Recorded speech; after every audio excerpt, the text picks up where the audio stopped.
宪法法庭昨针对立法院这款刑事法修法的失宪案作出暂时处分。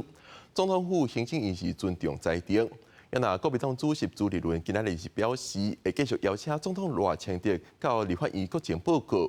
也那民众党主席郭文德是批评宪法法庭，讲司法的公正伫咧台湾已经破产。立法院三读通过国会这款刑事法修法，也毋过4个行政机关申请释宪甲暂时处分。宪法法庭19针对6大部分有违宪争议、有级别必要性作出暂时处分。相关法案伫释宪案判决之前拢予冻结。总统罗清德今时也爱到立法院进行国情报告，真受关注。国民党主席朱立伦20强调，有缘会继续邀请。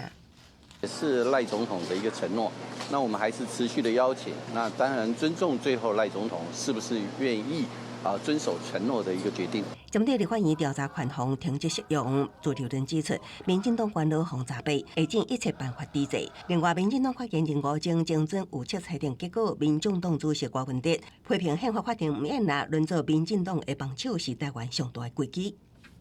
司法是国家最后一道防线，它应当被人民信任。这个今天这个是很明显的嘛，这个就是侧翼的行为啊，这个让整个司法的公正性在台湾变成破产，我觉得这个对整个台湾社会的伤害太大了。总统是宪法的守护者，不能逼迫总统来到立法院进行违宪的国情报告。